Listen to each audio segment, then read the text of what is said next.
I want you to picture something before I start. A dining room table long enough to seat 30 people. White linen cloth iron flat. Easter lilies in a crystal vase at the center. Plates my grandmother brought over from Portugal 40 years ago, hand-painted, the kind you only bring out twice a year because they're too precious for ordinary Sundays. The smell of roasted lamb coming from the kitchen.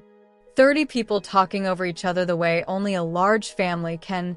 That particular noise that sounds like chaos but is actually its own kind of music. Now picture the music stopping. Not gradually. Not one conversation at a time. All of it.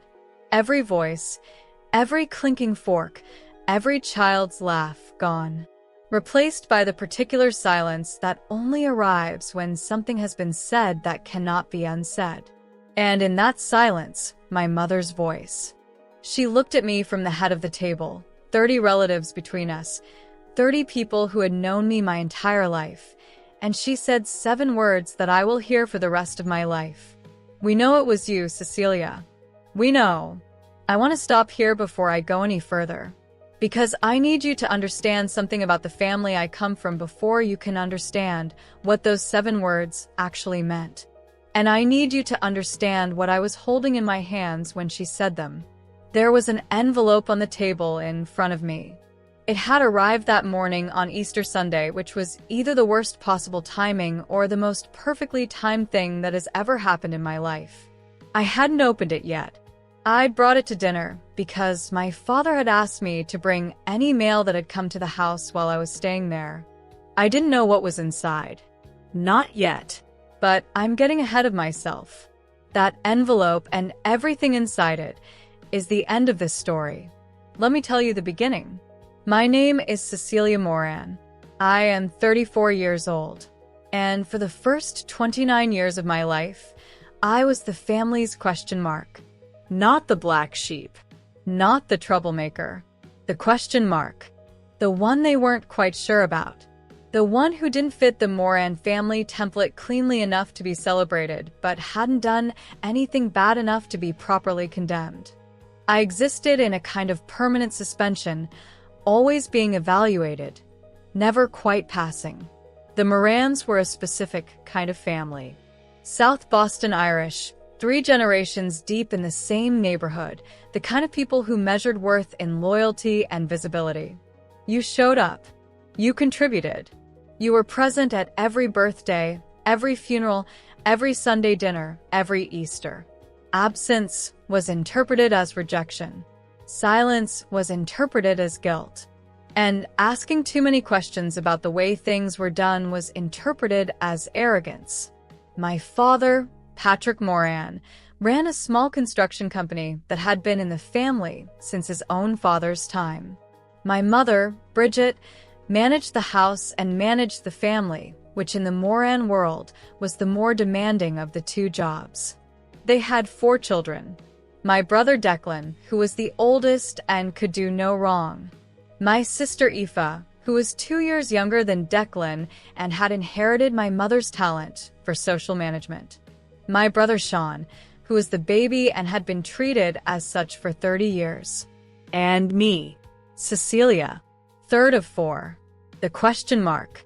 I want to tell you about a specific moment from when I was 11 years old, because it is the earliest memory I have of understanding my place in the family architecture. It was a Sunday. We were at my grandmother's house, the whole family, the usual chaos. Someone had gone into my grandmother's bedroom and taken $20 from the dish she kept on her nightstand, the one where she put loose change and small bills. My grandmother noticed it was missing before dessert and mentioned it quietly to my mother. My mother mentioned it to my father. And within 10 minutes, without a single question being asked of anyone, without any investigation, without any evidence of any kind, my father looked across the table at me and said, "Cecilia, if you needed money, you should have asked." Not a question. A conclusion. I hadn't taken the money. I found out 2 years later that it was Sean, who had pocketed it to buy baseball cards and had never told anyone. But by the time that came out, it barely registered. because the pattern had already been established. When something went missing in the Moran family, the first place everyone looked was me. I couldn't tell you exactly when or why that pattern started. I've thought about it for years. My best understanding is that it began simply because I was the one who asked questions. When I was a child, I wanted to understand how things worked. Why did we do things a particular way? Whether there might be a different way to do them. In most families, this kind of curiosity is called intelligence. In the Moran family, it was called disrespect. And disrespect, in their taxonomy, was closely adjacent to dishonesty. So I was the one who questioned. And the one who questioned was the one who couldn't be fully trusted. I want to pause here for a moment because I think some of you already know exactly what I'm describing. That particular family role, the one who is presumed guilty before any evidence exists, it leaves a mark that takes years to understand, let alone undo. If you know what I'm talking about, leave me a comment. Tell me what they called you in your family. Because I want to know I'm not the only one who grew up having to prove a negative. I left for college at 18, the first in my immediate family to go. University of Massachusetts, Amherst, on a partial academic scholarship that I had applied for myself without telling my parents, because I already knew what they would say. That I was getting above myself. That I thought I was better than the rest of them. That book learning was fine, but it wasn't the real world. I remember the morning I got the acceptance letter. It arrived on a Thursday in January, thick envelope, the kind you know before you open it. I stood in the kitchen of our house on Dorchester Avenue and held it for a full minute before I opened it. Not from nerves. From the particular carefulness of someone who has learned not to want things too visibly, because wanting things visibly in a family like mine gave people leverage over your disappointments. I got in. Full acceptance. Partial scholarship pending financial aid forms. I told my parents at dinner that night. My mother said, "UMass Amherst, that's a good school." My father said, "Are you sure about the cost, Cecilia?" Declan said nothing. Aoife said, "That's really far, isn't it?" Sean, who was 12, asked if they had good sports teams. Nobody said congratulations. Nobody said we're proud of you. Nobody said, "We always knew you'd get somewhere like this." I ate my dinner. I did the dishes. I went to my room and sat on my bed with the acceptance letter, and I said congratulations to myself, quietly out loud, because somebody needed to. I majored in accounting. Not because I had always dreamed of numbers, but because I had grown up watching my father run his construction business on instinct and handshakes, and suffering the consequences every few years when the instinct was wrong and the handshakes weren't legally binding. I wanted to understand money. I wanted to understand how it moved, and where it went, and how people lost it, and how they kept it. I wanted to never be financially surprised. Those 4 years at Amherst were the first time in my life I understood what it felt like to be evaluated on evidence. A professor looked at your work and told you what was there, not what they had decided about you before they looked. You got the grade you earned. You got the feedback your performance warranted. It sounds like a small thing. It was not a small thing to me. I made 2 real friends. A woman named Caroline from Springfield who became my closest friend and has remained so, and a man named David from Worcester who taught me to play chess badly and was the first person who ever told me I was intimidating, which was so surprising that I laughed for about 30 seconds before I understood he meant it as a compliment. I graduated in 3.5 years. Got my CPA license at 23. Started working at a mid-sized firm in Boston, Kellerman and Associates, doing corporate tax work. I was good at it. Not in a showy way, not in the way that got you written up in industry publications, but in the quiet, precise way that meant the partners trusted me with the files that couldn't afford mistakes. I came home for every holiday, every birthday, every Easter. Because I was a Moran, and Moran showed up. Even when showing up meant sitting at a table where you were always slightly on trial. Now I need to tell you about my grandmother. Nora Moran was 81 years old at the time this story takes place. She had come to America from County Clare in 1962 with $40 and a cousin's address in South Boston. She had worked as a seamstress, then a bookkeeper, then the office manager of a small insurance firm where she had eventually become indispensable. She had married my grandfather Thomas, raised 4 children in a 3-bedroom house, buried Thomas at 67, and continued on with the particular stubborn vitality of a woman who had decided she was not yet finished. Nora was the only person in the Moran family who had ever looked at me without the slight squint of evaluation. She asked me about my work with genuine curiosity. She remembered things I told her months later. She sent me cards on my birthday that contained actual handwritten notes, not just her signature. When I told her, at 26, that I was thinking about leaving Kellerman and starting something on my own, she was the only one who didn't immediately list the reasons it would fail. "What kind of something?" she asked. "A small firm," I said, "focused on small businesses. Contractors, tradespeople. People who are good at what they do but don't understand the financial side." She looked at me for a long moment. "Your grandfather would have benefited from someone like that," she said. "He was terrible with money." She paused. "You have Thomas's eyes, you know. Same way of seeing things." It was the kindest thing anyone in my family had ever said to me. I did eventually start the firm. It took me another 2 years of saving, of building a client list on the side, of nights and weekends spent laying the groundwork so carefully that by the time I handed in my notice at Kellerman, I already had 11 clients signed and revenue projections that justified the risk. I named it Moran Financial Services, which in retrospect was either a tribute to the family name or a quiet act of reclamation, depending on how you look at it. My family's response was predictable. My father said it was a big risk, and he hoped I knew what I was doing. My mother said she worried about me being alone in business, without a partner. Declan said nothing, because Declan had never once asked about my work. Aoife said it was exciting in the voice she used, when she meant the opposite. Only Nora called me 2 days after I told the family to say she was proud of me and that she had told her friend Kathleen about it, and Kathleen's son had a plumbing business that might need help. Kathleen's son became my 12th client. The firm grew slowly and steadily. By the time I was 31, I had 38 clients for employees and a small office in Quincy that smelled like coffee and had a window that looked out onto nothing in particular but was mine. I wasn't wealthy, but I was stable in a way that felt earned, not given, and that distinction mattered more to me than the money itself. I want to tell you what those years actually looked like, because I think there's a version of this story where I skip over them and you imagine some clean, unbroken line between leaving Kellerman and arriving at Easter Sunday. But that is not how it went.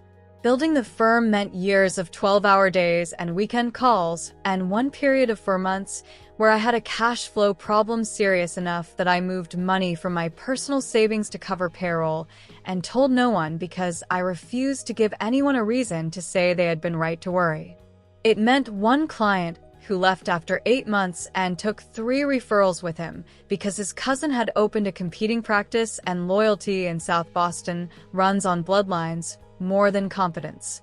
It meant hiring my first employee, a young man named Garrett who had just passed a CPA exam and needed a chance, and then spending 6 months wondering if I had made a mistake before he quietly, without being asked, restructured a filing system that had been costing us 4 hours a week.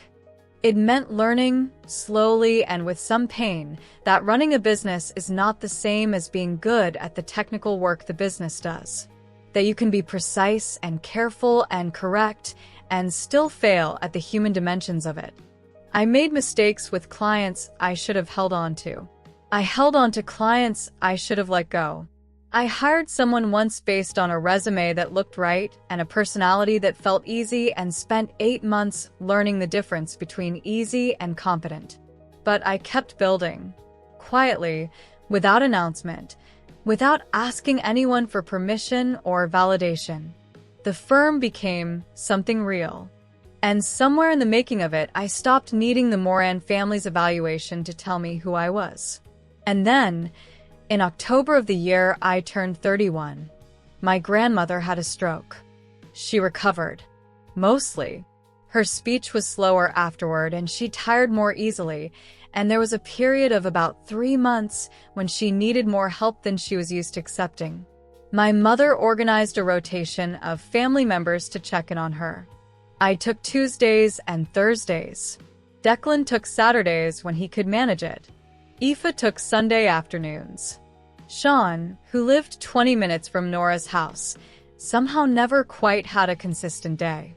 During those Tuesday and Thursday visits, I fell into a routine with my grandmother that became one of the most important things in my life.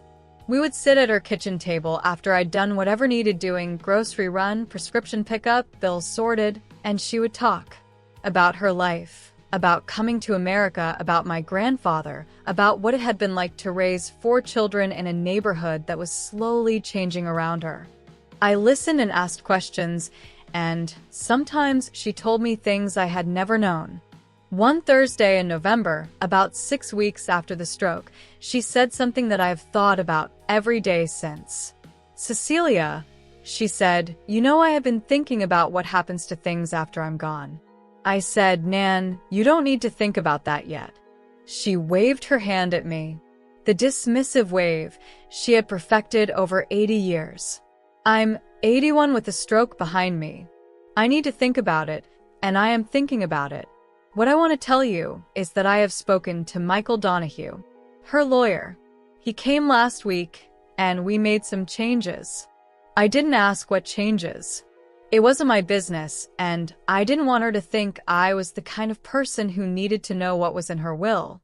So I nodded and said I was sure she'd made the right decisions, and we moved on to talking about whether her neighbor's dog was truly as aggressive as he appeared or just enthusiastic. I have told you this detail because it matters. I want you to hold it. She had spoken to her lawyer. She had made some changes. I did not know what those changes were. I did not ask, and I did not tell anyone in my family that she had mentioned it. Now let me tell you about the money. In February, for months after the stroke, my grandmother's bank called her about a series of transfers that had been made from her savings account. 3 transfers over 6 weeks. $12,000 in total. The bank had a fraud alert protocol, and the call was flagged because the transfers had been made online, and my grandmother had never in her life used online banking. Nora called my mother. My mother called my father. My father called a family meeting that did not include me, because I was in the middle of tax season, and my phone had been off for 3 hours during a client emergency. By the time I got back to my mother's call, the meeting had happened and the conclusion had been reached. I need you to stop and really think about what I'm about to tell you. Nobody called the bank's fraud department. Nobody checked the IP address on the transfers. Nobody looked at Nora's computer or her phone. Nobody asked Nora herself who had access to her accounts. Nobody asked any of the questions that an accountant, that anyone with a basic understanding of financial fraud, would immediately ask. What they did instead was remember that Cecilia was the one in the family who understood money. Cecilia had access to Nora's house twice a week. Cecilia had helped Nora organize her bills last September. Cecilia had been, as my mother put it to my father, always very interested in Nora's financial situation. That last part made my stomach turn when I heard it later. Because what she was calling suspicious interest was me doing the work no one else was willing to do. Sitting at a kitchen table sorting through insurance statements and utility bills and prescription costs because my grandmother's hands shook after the stroke and her eyes tired quickly and somebody needed to help her stay on top of it. But in the Moran family's internal logic, caring was suspicious. Helping was suspicious. Being present and competent in a domain no one else understood was the most suspicious thing of all. My mother called me on a Wednesday evening in February. She didn't ask me how I was. She didn't say hello properly. She said, "Cecilia, Your grandmother's bank called about some transfers. We need to talk about what you know about that. Not you know anything about that. What you know. I told her I didn't know anything about any transfers. I asked what bank. I asked when. I asked for the amounts. I started asking the questions that the family should have been asking collectively. She said, "We've already talked about it as a family." I said, "Talked about what?" She said, "We think it would be best if you didn't visit your grandmother for a little while, until things are clearer." I sat with my phone in my hand in my office in Quincy, and I felt something I had not felt since I was 11 years old, sitting at my grandmother's table being told I had taken $20 I had never touched. But I was 31 now. I was not 11. And I had learned a few things about what to do when an accusation arrives without evidence. I said, "I would like you to tell me specifically what you're accusing me of so that I can specifically respond to it." My mother said, "No one is accusing anyone of anything." I said, "You've told me not to visit my grandmother, and you've said it's related to missing money from her accounts. That is an accusation. I'd like it stated clearly." She hung up. I want to stop here and ask you something because this is the moment in the story where most people would have either collapsed or exploded. And I want to know which one you would have done. Would you have called back and fought? Would you have gone straight to your grandmother's house and refused to be shut out? Or would you have gone quiet and started building something? Leave me a comment. Tell me what you would have done. Because what I did next is the thing that changed everything. I went to the bank. Not my grandmother's bank. A different one. I went and I opened a new business account because I had a client meeting the next morning, and life does not pause for family accusations. And while I was there, I asked the banker, a young woman named Patricia, who had handled several of my business clients, a hypothetical question about online banking fraud, about how transfers like that could happen, about what traces they left. Patricia told me that online transfers leave a device fingerprint, an IP address, a timestamp, a location, that any competent fraud investigation would recover that information within 48 hours. I thanked her. I went home, and I called a lawyer, not to sue anyone. Not yet. Just to understand what my options were. Because the Moran family had 40 years of practice making me feel like the accused, and this time I was not going to stand in that position without understanding the ground I was standing on. The lawyer, a woman named Diane Chu, who handled financial disputes, told me 3 things. First, that if I hadn't made the transfers, the digital evidence would prove it. Second, that I should not contact my grandmother directly until the situation was clearer, because anything I did could be reinterpreted.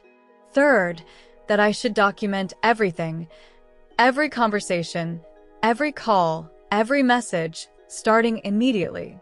I went home and opened a new document on my laptop. I wrote down everything I remembered. Every visit to my grandmother's house. Every bill I had helped with. Every conversation about her finances. I wrote it all down in the same careful, systematic way I documented my clients' accounts. Because that is what I know how to do. When things are falling apart around me, I make records. 2 weeks passed. My family did not call. My grandmother did not call, which told me they had spoken to her and told her something that made her uncertain about reaching out. I knew Nora well enough to know that silence from her was not indifference. It was confusion. She was 81 and had just had a stroke, and the people she trusted most had told her something about me that she couldn't reconcile with the person she knew. That particular knowledge, that my grandmother was sitting in her house on a Tuesday and Thursday with no one coming, confused about someone she had always trusted, was the hardest part of all of it to carry. Not the accusation. Not my family's silence. The image of her at that kitchen table without anyone to help sort the bills. I called Diane Chu on the 15th day. She had news. The bank's fraud department had completed their investigation. The transfers had been traced to a device, a laptop, and an IP address. The IP address resolved to a residential location. The location was not my apartment in Quincy. The location was not my office. The device fingerprint did not match any device registered to me. The location was my brother Sean's apartment. I want you to sit with that for a moment, because I need you to understand the full architecture of what had happened. Sean, who lived 20 minutes from Nora's house and had somehow never managed a consistent visiting day. Sean, who was the baby of the family, who had been treated as such for 30 years, who had never been asked to prove himself to anyone. Sean, who knew my grandmother's house well enough to know where she kept her passwords, written in the small green notebook in her kitchen drawer because she could never remember them. Sean, who had taken $20 from that same house when he was 8 years old and never been accused of anything. Diane sent me the fraud report. I read it 3 times. Then I sat at my desk for a long time, not doing anything. I could have called my family immediately. I could have sent the report to my father with a single line, "Read this and call me." I could have driven to my mother's house and placed it on her kitchen table in front of her. All of those options were available to me. I chose none of them. What I did instead was call Diane back and ask one more question. Given what the report showed, given the nature of what had been taken and who had taken it, and given the fact that my grandmother was elderly and had just had a stroke, what was the most responsible next step? Diane said, "You should give the report to your grandmother's lawyer. Let him handle the family conversation. You stay out of it until the lawyer has spoken to everyone." So that is what I did. I called Michael Donahue, my grandmother's lawyer. I sent him the fraud report. I explained what had happened within the family. He was quiet for a long time on the phone. Then he said, "Cecilia, I'm glad you called. There are some things you should know." He told me that after my grandmother's stroke, she had indeed made changes to her will. He told me the nature of those changes. He told me that there was a letter, a formal document, that my grandmother had asked him to prepare, which had been scheduled to be delivered to me at Easter, because that was the occasion when the whole family would be together, and my grandmother wanted everyone to hear what was in it at the same time. I asked him what the letter said. He told me. And I understood then why my grandmother had looked at me across that kitchen table on a November Thursday and said, "You have Thomas's eyes. The same way of seeing things." I'm going to pause here because I want to tell you something about the 3 weeks between that phone call and Easter Sunday. Because those 3 weeks were the strangest of my entire life. I knew something that no one else in my family knew. I knew what was in the letter. I knew what the fraud report showed. And I had been advised by my lawyer to say nothing, do nothing. Let Easter Sunday be the moment when everything landed in the same room at the same time.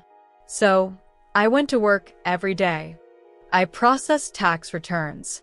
I met with clients. I answered emails. I had lunch with my friend Caroline on a Thursday and didn't tell her anything. I ran in the mornings along the waterfront in Quincy and watched the harbor and thought about how strange it was to carry a secret that was actually the truth about yourself.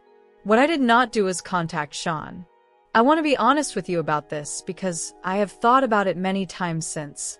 There was a version of what I could have done where I called him, where I told him what the fraud report showed and gave him the chance to go to our parents himself, to confess, to make it right before Easter Sunday made it public. I considered it. I sat with my phone in my hand on a Tuesday night, and I considered it seriously. And then I thought about 11 years old and $20 and my father's voice saying, "If you needed money, you should have asked." I put the phone down. I am not going to tell you that was a noble decision or a generous one. It was a human one. I was 31 years old, and I had spent 20 years being the question mark, and for the first time in my life, I had proof. Actual documented, irrefutable proof that I had been right about myself the whole time. And I was not going to soften the arrival of that proof for the person who had made me need it. I think some of you will understand that. And some of you will judge me for it. I accept both. During those 3 weeks, my family's silence was its own kind of noise. No one called. No one reached out to say they might have been wrong. No one asked if I was okay. The same family that had assembled a conclusion in an afternoon without a single question continued to hold that conclusion for 3 weeks without a single doubt. That told me something. Not just about the accusation itself, but about the deeper architecture that had always been in place. The comfort they felt with the conclusion was not just about this incident. It was about the story they had been telling about me for 30 years. A story where I was the one who needed watching. A story where suspicion of me felt natural. A story where believing the worst about Cecilia required no evidence because it fit a shape they had already built. I carried that knowledge through 3 weeks of ordinary working days. And I carried the letter, unopened, on Easter Sunday morning when I got into my car and drove to South Boston. I visited my grandmother one Tuesday because Michael Donahue had told her that the fraud investigation had produced results and she had asked for me specifically. When I walked into her kitchen, she was sitting at the table and she looked at me with those clear blue eyes that had never once looked at me with evaluation, and she said, "I'm sorry they doubted you, Cecilia." I sat down across from her. I'm used to it, Nan. She shook her head. You shouldn't be. That's not something to be used to. She reached across the table and put her hand over mine. The hands she had used for 60 years to sew and type and sort and build. Will you come to Easter? I said, of course I will. She said, bring the letter when it comes. Don't open it before. I want everyone to see. I said, all right. She squeezed my hand once. Then she let go and asked me if I wanted tea, and we moved on, the way she always moved on, with the efficiency of a woman who had decided that what needed to be said had been said, and what needed to be done was next. Easter Sunday arrived the way Easter always did in South Boston. Cold and bright, the kind of March morning that looks like spring from inside a window and feels like February the moment you step outside. I drove to my parents' house. I was wearing a blue dress that I had bought specifically for the occasion, not because I was dressing up for them, but because I had decided somewhere in those 3 weeks of carrying my secret that I was going to show up fully. No fading into the background. No making myself smaller to make the room more comfortable. Full presence. The letter had arrived on Saturday morning. It was in my bag. Unopened, as my grandmother had asked. 31 people were already there when I arrived. 2 more came after me. The house smelled of roasted lamb and my mother's brown bread and the particular mix of perfumes that only exists when large Irish families gather in enclosed spaces. Children ran through the hall. The television in the sitting room had the morning mass on. My Uncle Brendan was already on his second beer. My grandmother was at the kitchen table, which was where she always stationed herself at family gatherings, the center of the gravitational field, the point around which everything else organized itself. She looked up when I came in. Her expression didn't change, but her eyes did. That small adjustment that only I would have recognized, the one that said, I see you, and I'm ready. I hugged her, sat beside her for a moment. She asked about my drive. My mother came through the kitchen and saw me, and her face did something complicated. Not quite guilt. Not quite welcome. Something in between that resolved itself into a bright performance of normalcy. Cecilia, you made it. Good. Go say hello to your aunts. I went and said hello to my aunts. Dinner was served at 2 o'clock. 32 people at 2 tables pushed together, the good Portuguese plates, the Easter lilies in the crystal vase. My grandmother at the head, my father at the other end, me somewhere in the middle, the letter in my bag on the chair behind me. I want to tell you that the first hour of dinner was normal, because it was. Declan talked about his construction projects. Aoife's children performed the particular chaos of children at formal tables. My Uncle Brendan told the same story. He told every Easter about a job he had done in 1987 that had gone catastrophically wrong in a way that was now, 38 years later, extremely funny. My grandmother ate slowly and watched everyone with the quiet attention of a woman taking inventory. Sean arrived late. He always arrived late. He came in with a bottle of wine and a story about traffic that nobody fully believed and sat down 2 seats from me without meeting my eyes. I watched him settle into his chair. I watched him reach for the bread. I watched him become, in the space of 30 seconds, exactly what he always was at these dinners: easy, charming, slightly careless, the baby of the family. I thought about $12,000 in 3 transfers. I thought about a laptop and an IP address. I thought about a November Thursday and a kitchen drawer with a small green notebook. The table was loud and warm and full of the particular energy of 32 people who had known each other their entire lives. And then my mother stood up. She did it between the main course and dessert, which was a deliberate choice, I realized afterward. The timing of an ambush. Everyone had been fed. The wine had been flowing for an hour. The children had been taken to the sitting room by my Aunt Maura. The table was full of adults who were warm and slightly loosened. She stood up and she looked down the length of the table at me and she said, "Before we have dessert, I think there's something we need to address as a family." And the music stopped. I want you to understand what 32 people going silent sounds like. It is not quite silence. It is the residue of noise, the last echoes of conversation dying out, the setting down of glasses, the adjustment of chairs.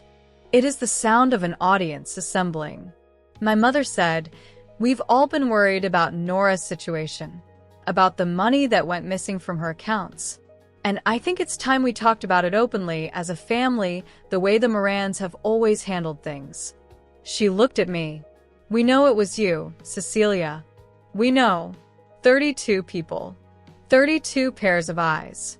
The good Portuguese plates. The Easter lilies. I did not move. I want to tell you what was happening inside me in that moment because it was not what you might expect. It was not humiliation, though there was humiliation in it. It was not rage, though there was rage somewhere underneath. What it was, primarily, was a very clear and very calm understanding that I had been in this moment before. That every version of this moment, the $20 at 11 years old, the hundreds of smaller accusations and assumptions and squinting evaluations over 20 years, had been building to this exact configuration. 32 people at a table and my mother's voice saying, "We know."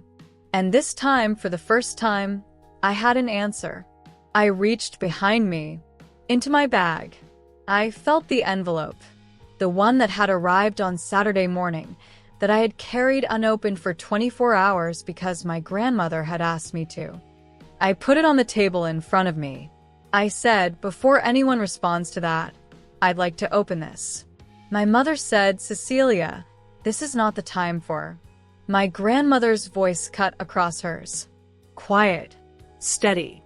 The voice of a woman who had built a life from $40 and a cousin's address.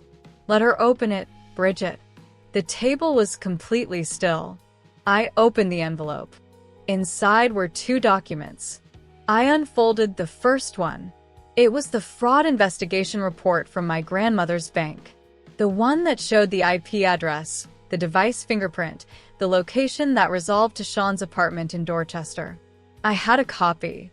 Michael Donahue had sent one to my grandmother. This one, in this envelope, was the copy she had asked him to prepare for this table, for this moment. I read the relevant section aloud. My voice was steady. I had been an accountant for 11 years. I knew how to read a document in front of people without my hands shaking. When I finished, I put it down. Sean had not moved. He was still in his chair, 2 seats from me. His face had done something I had never seen a face do before. It had gone entirely blank. Not pale, not flushed, just blank. The expression of a circuit breaker tripping. I unfolded the second document. This one I had not read before. Michael Donahue had described it to me over the phone, but I had not read the actual words until this moment at this table, with 32 people watching. It was a letter from my grandmother, handwritten for pages, in the careful script of a woman who had learned to write in County Clare in the 1950s and had never lost the particular elegance of that formation. I will not read you every word. Some of it was private, the kind of thing that belongs to a family, even a family that has not always deserved it. But I will tell you what it said in its essential form, because the essential form is the part that matters. My grandmother wrote that she had spent the years since her stroke thinking carefully about what she was leaving behind and who she was leaving it to. She wrote that she had always known, even when she hadn't said so, that Cecilia was the one who showed up. Not just after the stroke. Always. She wrote that she had watched for 30 years while her family assigned Cecilia a role that did not fit her, and that she had not spoken up enough, and that she was sorry for that. She wrote that she had changed her will after speaking to Michael Donahue, and that Moran Financial Services, my firm, would receive the majority of her estate, because she believed the person who had spent 11 years building something careful and honest and patient deserved to have the resources to build it further. She wrote one more thing. She wrote it in the last paragraph, in the same careful Claire script. She wrote, "Cecilia has Thomas's eyes. She sees things as they are, not as she wishes them to be. That is the rarest thing in this family. I am leaving her what I have because she earned it.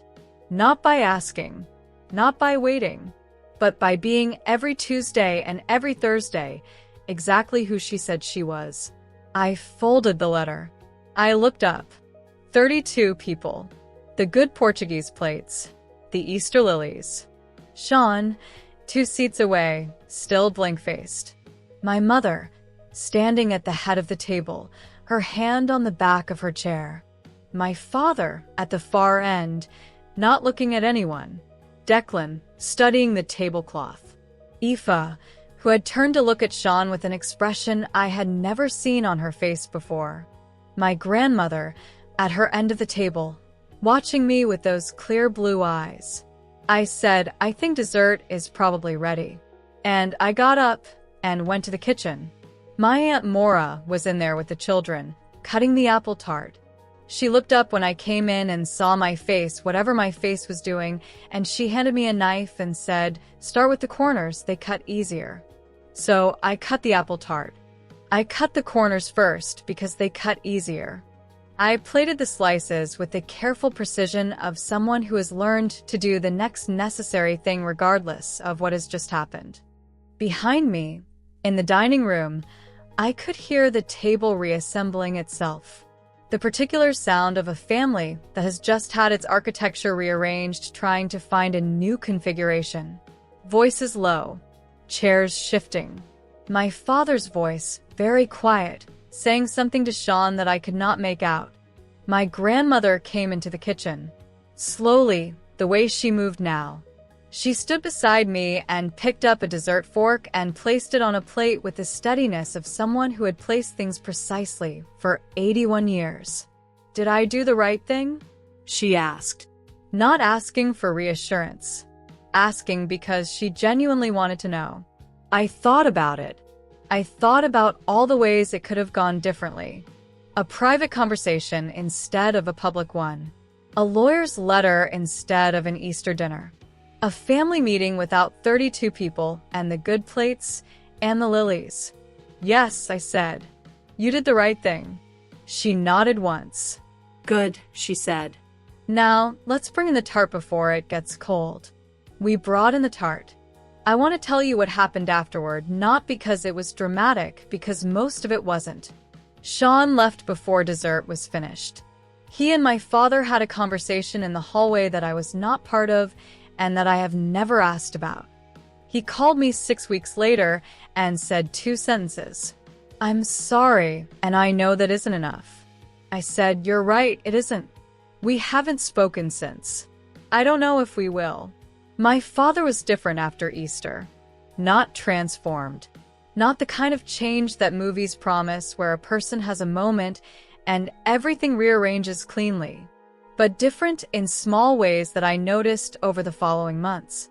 He called me in April, about 2 weeks after Easter, ostensibly to ask a question about a subcontractor invoice that didn't make sense to him. We talked for 40 minutes. He asked about the firm, real questions, the kind that required real answers. At the end of the call, he said, "You've built something solid, Cecilia." I said, "Thank you." He said, "I should have said that sooner." I said, "Yes." He said, "I know." That was it.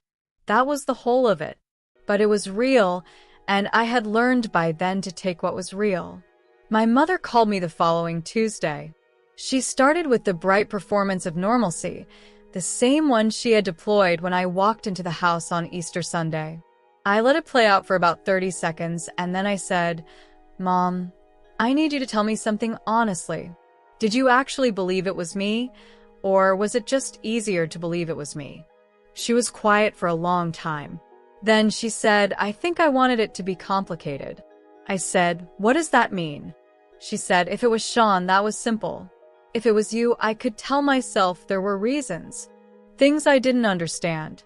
The relationship you had with Nan, that I didn't quite," she stopped. She couldn't finish. I understood then. Not forgave, not yet, not fully, but understood. My mother had spent 30 years building a family story in which I was the question mark because the question mark was a role she could manage. A child who stole was a tragedy. A child who was complicated was a category. She had needed me to be a category. I said, "I think we should talk properly, not on the phone." She said, "Yes." I think so, too. We had that conversation, eventually. It took 3 meetings, 2 of which were uncomfortable enough that I wasn't sure we were going to get through them. But we did. We are not the same as we were. We are not what I might have wished we could be. But we are something real, which is more than we had before Easter Sunday, and I have learned to take what is real over what is wished for. Declan never said anything directly. He sent me a text 3 days after Easter that said only, "Glad it got sorted," which was so perfectly Declan, so completely consistent with 40 years of not quite acknowledging me, that I actually laughed. I responded with a thumbs up. It was, I think, the most honest exchange we have ever had. Aoife called me on a Wednesday evening about a month later.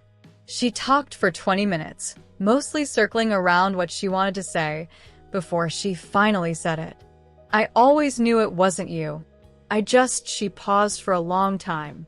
"I just didn't say anything." I said, "I know." She said that was wrong. I said, "Yes, it was." She said, "I'm sorry." I thought about all the Sunday dinners, all the Easter tables, all the years of being the question mark while Aoife ran the social architecture of the family with the efficiency she'd inherited from our mother. I thought about what it would have cost her, even once, to say aloud what she had apparently always known. I said, "I accept that." And then I changed the subject because some things do not need to be processed to completion in order to be put away. My grandmother is still here. 82 now, slower than she was, the stroke's long shadow still present in the way she tires. But she is still at her kitchen table on Tuesday mornings when I come, and she still asks about my work with genuine curiosity, and she still sends cards on my birthday with actual handwritten notes. Moran Financial Services has 38 clients. Next year it will have more. The inheritance my grandmother left me has been invested in the firm's growth, carefully, the way she would have wanted. I think about her when I make those decisions. I think about Thomas, who had her eyes apparently and mine, and who is terrible with money in ways that could have been helped. I think about what it means to be the one who sees things as they are rather than as you wish them to be. It is not always a comfortable thing to be. It means the truth arrives before you are ready for it. It means you see the cracks in things that other people have decided to ignore. It means you are, in certain families and certain rooms, always slightly uncomfortable to have around. But it also means that when an envelope arrives on a Saturday morning and you carry it unopened to an Easter dinner because someone you love asked you to, and you sit at a table with 32 people while someone accuses you of something you didn't do, you can reach into your bag with a steady hand. And you can open it. My name is Cecilia Moran. I am 34 years old. And I am no longer anyone's question mark. If this story found you somewhere you needed it, leave me a comment. Tell me where you're watching from. Tell me what they called you in your family. Tell me if you've ever been in a room where the truth finally arrived and what it felt like when it did. And if you know someone who is still waiting for that moment, still carrying the weight of an accusation they didn't earn, still sitting at a table where everyone has already decided who they are, share this with them. Because the truth does not expire. It just waits until the room is full enough to matter.